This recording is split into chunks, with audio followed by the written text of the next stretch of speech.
常见应该就是违规停车吧？应该是第一个违规停车，第7个这个红灯右转吧。我觉得应该是闯红灯吧。最常见的话，应该是比如说违规临停吧。对骑机车的人来讲，就是如果车子违规临停的话，机车常常就必须要绕出机车道，那这样子的话就会增加就是用路上的安全的顾虑。今天想要讲争道行驶，因为像来的路上有时候车流比较多的路段啊，然后有时候遇到就是可能汽机车想要超车，然后机车就常常会切到内侧的快车道，然后对于就是开车的驾驶人来说，其实这样子就还蛮危险。台南市10大常见的交通违规哦，那第1名是违规停车，第2名是超速，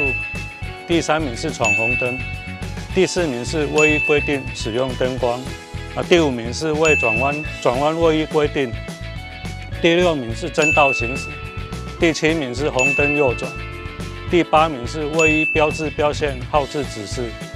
第9名是违规临停，第10名是未戴安全帽。我们经常看到用路人开车或者是骑车，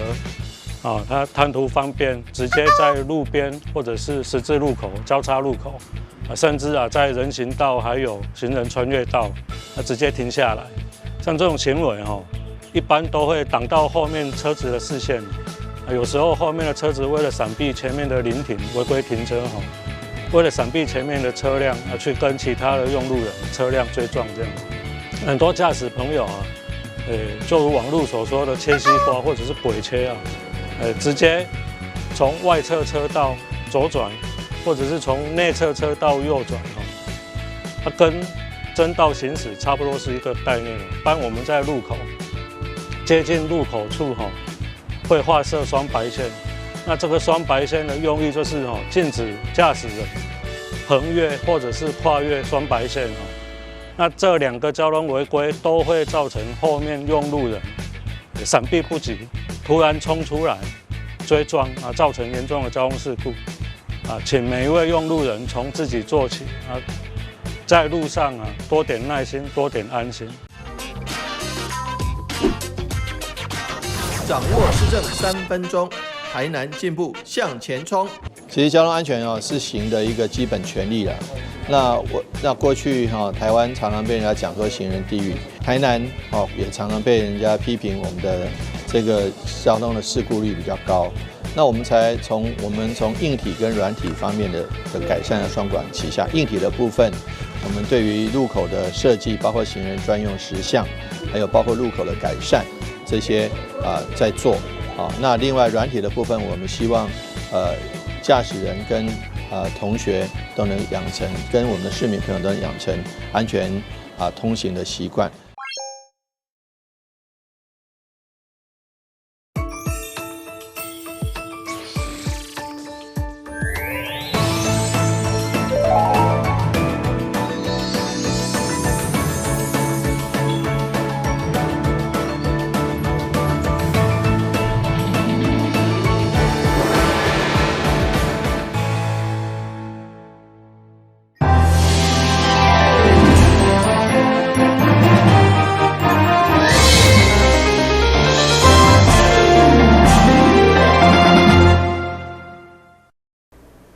大家好，我是陈碧纯，欢迎收看11月16号礼拜四的中港台南地方新闻。天气渐渐转凉，这个时阵真适合来一碗烧乎乎的牛肉汤。台南市政府11月26号将伫个善化美女场举办一场国产牛肉行销活动，东港将有1500份的牛肉汤，只要银价价50块，可以当品尝。大师开始。好，我们今天要做的就是会把它做成牛肉球。那在做牛肉球之前，就是我们把牛肉片先把它放到这个保鲜膜上面。台南市长黄伟綽请到台南市百味书群，甲米其林绿星总铺师简天才斗阵料理乌龙茶牛肉汤，还有二选米其林指南餐厅阿春牛肉汤现汤现吃，实在是有够香。台南的牛肉好吃是第一个是厨师的巧手好手艺，第二个当然是我们有最新鲜的牛肉，我们有善化这个肉品市场里面贩售的最当日现宰最新鲜的牛肉哈，所以说能够常保我们牛肉，不管怎么样烹调都是最好吃。为着让更较侪人试察高山古巴，台南市府将伫热辣河举办行销活动，当天邀请到6间古巴店业者现场品调，以1份50块小个大碗的价钱，让大家啉到古巴汤。另外，还佫邀请创意高山古巴店家再来各式料理。除了米其林之外，我们更多好吃的，其实在民间颇负盛名，而且事实上受到消费者很大的青睐。我们有好多牛肉的烹调方式，包括牛肉汤啦，还有包括刚刚讲牛肉挂包啦，还有种种的这个非常好吃的牛肉的料理。那今天呢，就让我们在11月26日的时候，来上化啤酒厂来品尝各式各样的牛肉料理。除了美食，现场还有丰富的农产货物市集。当时台南市有16间国产古巴店，配合活动推出消费优惠，时间只到11月底，民众一定要把握机会。台南新闻所怀采访报道。今年迈入第3档的大台南眷村文化美食节，搭配台南购物节，11月25、26号2天，将伫台南市立棒球场头前盛大举行。南区区公所邀请大家做伙去西市集看表演，才在地上较有代表性的眷村好口味。讲到眷村美食，就通联想到腊肉、烟肠以及蛇头、猪肉料理等等。所以今年迈入第3档的大台南眷村文化美食节，主办单位南区区公所结合台东甲万里商圈，就同款呈现侪上在地的眷村口味，加上美食伴手礼嘛拢来摆搭，相当使人期待。邀请大家11月25、26、2天来到市立棒球场前，做伙来西市集看表演、吃美食。预计招商有5060摊位哈，那从小吃到年节的一些食物食品都有。那其实我们都知道，我们大同商圈有非常丰富的美食，像帝王的那个，还有腊肉、腊肠。那另外还有冯妈妈的一些相关的一个眷村美食，那我们希望这样子的一个行销活动，然后把我们在地的美食行销出去。会中议员林美的马告场导宣团推荐南区侪有代表性的眷村美食，嘛代表台南丰富多元的文化传承。现场有很多你看到的，像这种是婆妈的腊肉，我想这些腊肉传起来都是在办年货的时候不可缺的。绝对是不可缺的，不只是腊肉，还有香肠、腊肠，这个都是，还有就是腊肉也是一样，还有呢，我们大家非常喜爱的狮子头。好，狮子头，我想这些每一个人大家办吃年菜的时候，大家围炉的时候、团圆的时候，必须要摆的就是狮子头。我想这代表是一个吉祥的。今年眷村文化美食节嘛，定为台南购物节的系列，到时将有1块竞标的特别会，有打卡送小礼物订好康，就是要带动商圈发展拼经济。会中除了大台南街区欢迎发展联合会吴理事长卖力行销，联发局嘛提醒大家，到时也会记得消费摕收据、摕发票登录，都有机会抽大奖。这个眷村文化美食节也配合我们台南市购物节这个活动来现场打卡。我们还有准备500份小伴手礼要送给大家所以很多有吃有料有好吃头的，欢迎咱大家做回来。今年度只要每100元就可以有1组中奖序号，每周抽 iPhone， 每个月都有月抽黄金，到最后会有房子。当然，最主要的神秘大奖也会等着大家。眷村联播大街，在。台湾新闻军旗采访报道。专门提供微型企业甲店家系统服务的数位经济公司，伫公司成立满5周年的时刻，特别结合企业甲店家行入社区，从事公益慰问活动。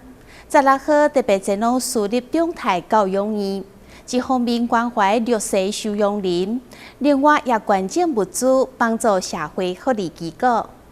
5档前成立的数位经济国际公司，主要提供微型企业甲店家系统服务。5年来帮助过未少的企业甲店家。现在为了帮助企业善尽社会责任，渐渐将服务的对象扩展到非营利组织甲社会福利机构。16号上午，伫个林主厝的带领，包括员工、微型企业甲店家的代表，实际前往私人的常态教养院。一方面关怀弱势，另外嘛关心物资帮助福利机构。因为我们数位经济呢，最主要就是在做系统的服务。那我们服务的对象呢，就是微型企业，跟一些店家，因为他们在这个社会上啊，大部分是比较没有资源的。那同样的呢，我们也希望说，在这个微型企业之外呢，有一些它是非营利组织，那有一些社福机构，他们也一样能够得到这种系统，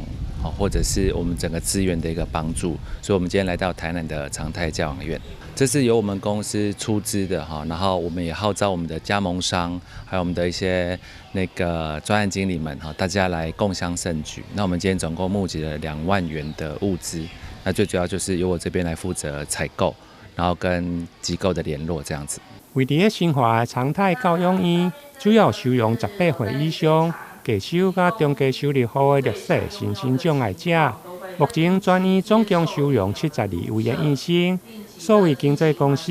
除了甲医生互动，做伙来带动场，另外嘛实际参观医生伫院内的生活环境，甲团康活动，希望发起更侪善心企业甲店家共同来参与，做伙善尽社会责任。数位连线，公益无限，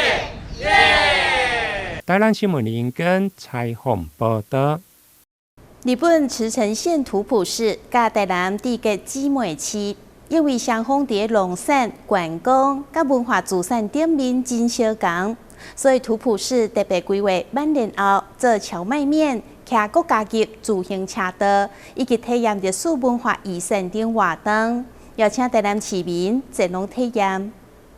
荞麦面伫日本文化当中扮演袂当欠缺的角色，所以照传统手法就是相当的讲究。至于做荞麦面已经8档的师傅，对做面册、擀面到切面等等，每一个步骤拢相当认真。为了让游客买当亲身来做看卖，同时享受家己动手的成果，为伫土浦宵夜毛规划专门的体验课程。当然，若认为伫室内做荞麦面无够刺激，行出户外来到林木农产，也有莲藕采收。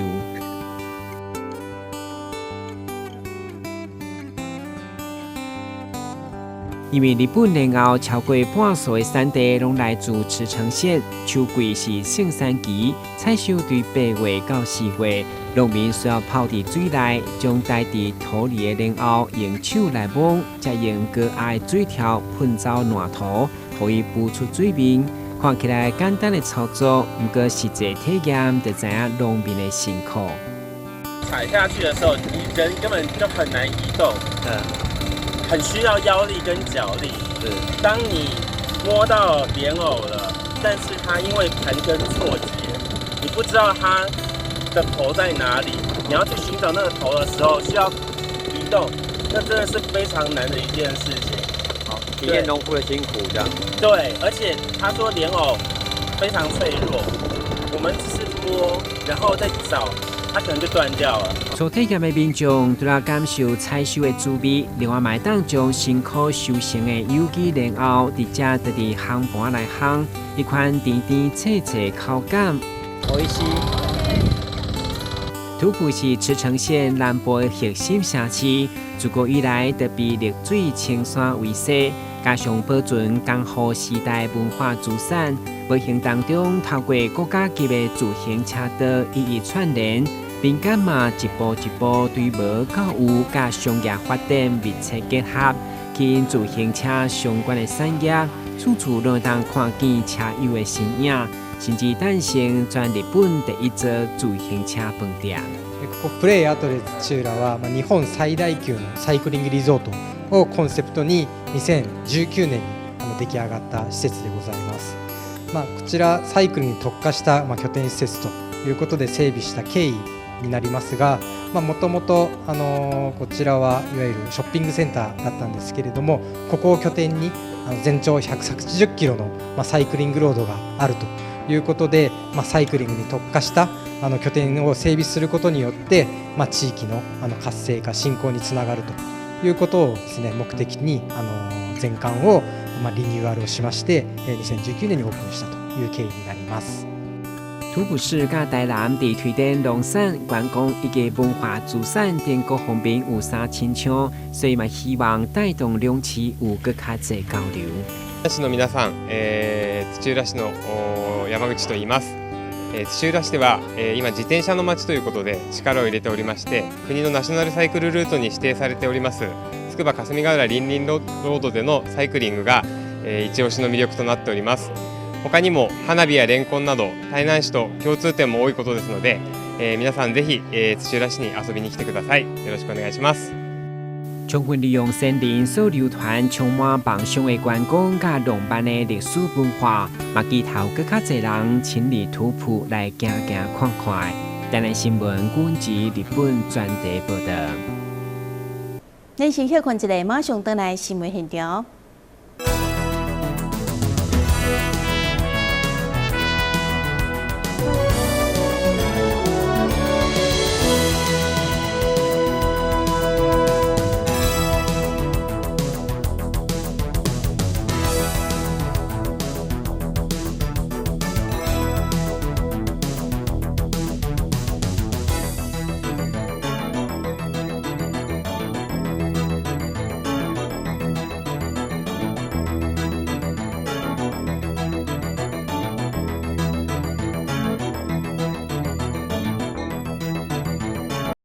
市府文化局委托台南市迪雅会管理的大目港故事馆正式开幕。第一场展览是一代风华德艺展，展出市定德编、技艺保存者卢敬之、莫永崇、甲汪明辉三位艺术的经典作品。同时，佮邀请10位工艺师甲艺术家做伙参与展出。台南市德会除了传承德编工艺、培育人才以外，也进行多元化的发展，为德编到德产业创造德雅的多元价值。台南市德会理事长张永旺表示，期待大目港故事馆会当结合较侪山官下的资源甲力量，甚至甲无共专业艺术合作，呈现故事馆更加多元的面貌。我们这次进驻到大木匠故事馆，那目前我们主要展的就是我们台南市就是竹藤编保存的3位保存者他们的最经典的作品，然后另外呢也结合了我们就是现代的就新一代的我们的传承的人，比如像我儿子啊，我们有一个木竹阁，然后我的学生竹约，就他们是一个年轻的品牌，然后也展出他们现在在发展的一些作品。对，所以我们现在是结合传统与创新，然后先在这个开幕展当中做这样子的展览。新化老街其实一直是我们在新化非常重要的一个经营的一个空间。那在整个日式宿舍群，其实也是我们花了很多的一个心力把它整修完成。那未来台南主会在大木匠故事馆的进驻，对我们也是一个非常重要的指标性意义。除了我们要去传承除了传统工艺之外，也希望整个竹工艺能够把南关县甚至大新化地区我们最常见的一个食材的一个建材，然后透过生活工艺也好，透过一些工艺品的制作，让它在这边做展示，也可以做永续的传承教育。未来大目匠故事馆将会无定期举办德编以及各式工艺课程讲座，欢迎新化地区居民甲市民大众报名参加。相关的活动资讯会当下巡台南市德会。记者张世维综合报道。台北大学绿色助学计划结合护树永续行动，号召校友领养一丛树仔，得当帮助绿色学生。而且台北大学校友总会嘛率先捐出20万来做响应。响应今年拓牌，台北大学今年的绿色助学结合护树行动，推动大业生育会计划，号召校友以及企业。只要领养一丛树，得当帮助绿色学生。今年呢，特别以1人1棵树，一气一片林哈，这样的一个这个号召哈，来推动我们今年的弱势助学的一个活动。那这个是结合了弱势助学，还有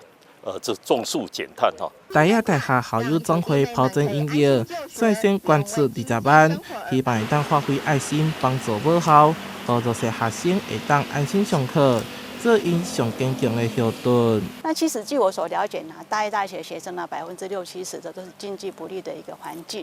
那我们校友总会呢一直以来一直在关照我们的学弟妹，那也是他们一个最强的一个后盾。那我这次的活动呢，大一校友总会呢，当然第一个是发起呢这个响应这个活动哈。那这次呢，我们发起了20万，后续呢，我们还会继续呢，邀请我们的校友共襄盛举。园林食品甲中二咖啡也大力支持，赞助仙草康用咖啡泡做芒仔香，作为做客的回馈礼物。大家也伫校门口的爱心树头前种下校树风铃木，让爱心做客的精神会当传承落去。记者台南中华综合报道。知名国际考作画家杨文典回乡7月手持文典画展，在100年老街充满历史意义的池田屋展出，而且这条画展嘛揭开20236股观光艺文季的序幕，邀请大家去看画展，同时参观100年山城，体验6股之美。其中的路这一幅画呢，是用金钱纸画的。口足画家杨恩莲老师神采奕奕的在介绍着画作。老师从小在六龟育幼院长大，直到28岁才离开，如今已经成为国际知名的口足画家。这次受邀返乡，回到六龟办画展。那从小住在六龟这个地方育幼院里面照顾我的成长。那这一次是六龟区公所的区长玉如姐她邀请我，希望我能够用自己的作品，能够让整个六龟的艺文气息，能够更多人能够看得到。这是他首次在当地举办公开画展，希望透过艺文活动结合当地六龟的特色文化，带动家乡的观光发展。这一次的画展呢，也让当地结合了当地的这个艺文的部分，比如说陶艺，或者是一些像茶艺的部分，还有当地的那个温泉，都能够被重视到。我觉得我自己很感动，因为我们六龟是一个好山好水的地方，希望大家有空可以来欣赏这么一个漂亮的一个环境之外，也能够来欣赏我的画展。谢谢。每年秋末开始是最适合到六龟旅游的好季节。这次六龟观光艺文季透过老师举办的画展揭开了序幕。恩典老师一直是我们六龟一个非常著名的也是一个很重要的人物。那以往我们都比较少有这个机会可以跟他本人接触。那这次我们就尝试着跟老师邀请回归来办画展。那我没有想到老师是非常的乐意，而且也真的非常尽心尽力，也以回馈家乡的心态来为我们这次的活动办了这么精彩的一个画展。未来还会举办一系列的活动，欢迎大家前来探索六龟之美，漫游百年山城，体验自然风景。记者苏汉君高雄报道。感谢你收看11月16号中嘉台南电视新闻，我是秦碧纯，咱再会。